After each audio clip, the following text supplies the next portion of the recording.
Today we'll start a new chapter in business studies, chapter number 5, emerging modes of business.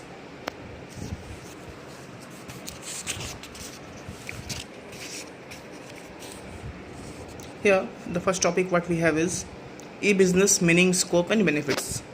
So what is e-business?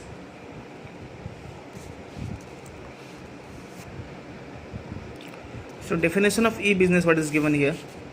The e-business is defined as the transactions carried out by means of electronic data interchange and other means of electronic communication in place of paper-based methods of communication. So e-business is defined as a transaction that can be carried out by the means of electronic data interchange. Whenever we can change data on electronic mode or through some other means of electronic communication in place of paper-based method, that is called e-business.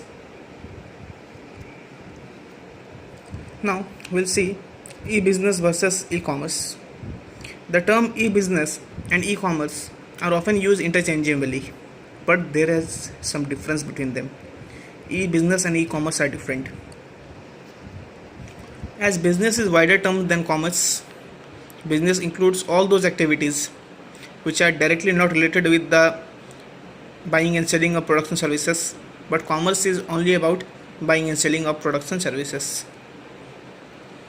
So e-business is a way more broader than e-commerce, and e-commerce is narrower concept in comparison to e-business, because in e-business we also include production, inventory management, product development, accounting, finance and human resource management. This type of activities are also included in e-business. So we'll see, next topic is scope of e-business.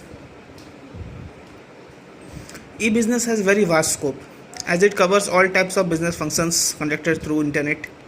The various constituents of e-business are as follows. Let us see what are the constituents of e-business. Number 1, B2B commerce. B2B means business to business. So generally what we understand with e-commerce is just the online purchasing and selling of goods and services, but the online purchasing of goods and services not only takes place between one company and to the consumer, but also takes place under various scopes and under various constituents. Let us see what are they. Number 1 is B2B, business to business. When the transactions take place between two business houses or between two business units, that is called business to business or B2B transactions. Creation of utilities or delivering goods and services to customers require a business to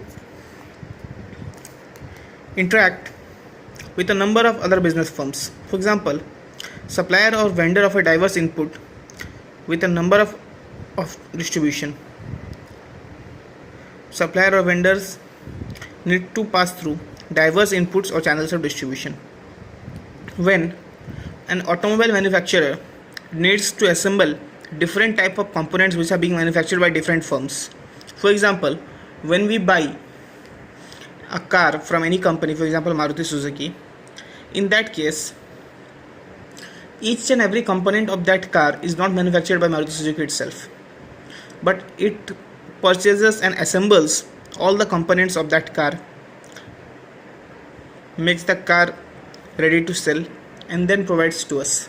So when Maruti Suzuki is purchasing components from other companies, that is called business to business transaction or B2B commerce, because Maruti Suzuki is a company itself and it needs to buy the components that are required to be put in the car, or the components that are required to be fixed in the car.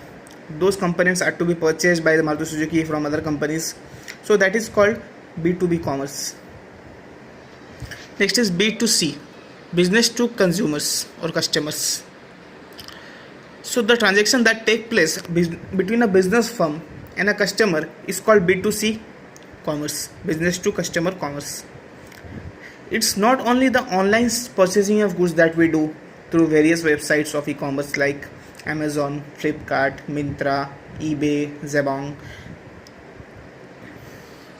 Not only these websites, but also different companies sell their products online. For example, Amul is a company basically dealing with milk products. Amul.com also sells the Amul brand products online. The B2C commerce permits the conduct of these activities at a much lower cost but at a high speed. Like ATM speed up the withdrawal of money. In a similar manner, Amul.com helps the customers to buy the milk products of Amul company from their website. So this is also an example of B2C commerce. Next is intra-B commerce or intra-business commerce. Now what is intra-business commerce?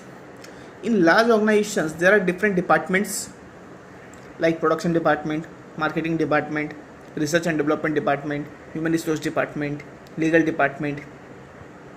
So finance and accounting department may also be there, and any other department. So there are different departments in the large organization. Now the different departments also operate like different companies or different firms. They coordinate with each other, but since the organization is quite big, so these departments also operate like they are different firms or different companies. So they may also make transactions between them. For example, if some changes are to be required, if some changes are required to be made in the products, the marketing department may instruct the production department to make some changes. In that case, the marketing department may sell back the products already lying with them. Suppose production department have produced 100 units of goods. Those 100 units were transferred to the marketing department or the sales department. Now sales department have sold the 50 units of goods, and 50 units of goods are still pending with the sales department. Now the sales department wants to have some modification in that 50 units of goods. So it may sell back the 50 units of goods to the production department. Now this transaction may be considered as a transfer from department to department, or this may be considered as a sell from one department to another department. When it is considered as a sell from one department to another department, in that case it will be considered as intra-business commerce. So this type of transactions are also made between different departments of a single organization. This is done through virtual private network or VPN technology. Next is C2C commerce, consumer to consumer commerce. Consumer to consumer commerce is just like selling our used products to someone. There are different websites and different companies operating for this, where the customers meet each other on a virtual mode. They sell their goods directly to each other. PayPal is one of those companies that help in selling the used products of the consumers. For example, if I have a car or a bike or some furniture that I want to sell to some consumer or customer online, in that case, when I would be selling those products to some customer, I myself a customer, I have bought the product from some company or some store. Now I am going to sell that product to some other customer. In that case, that will be termed as C2C or customer to customer commerce. Now let us see the benefits of business organization. Expands the market, number one, to national and international markets. With e-commerce, we can get the business expanded to national and international market. Even if I have a small company, physically my area of operation may be very small, up to my locality or to my city or to my town. But if I go online, if I go through the mode of e-commerce, I can operate with my business to a very large extent, maybe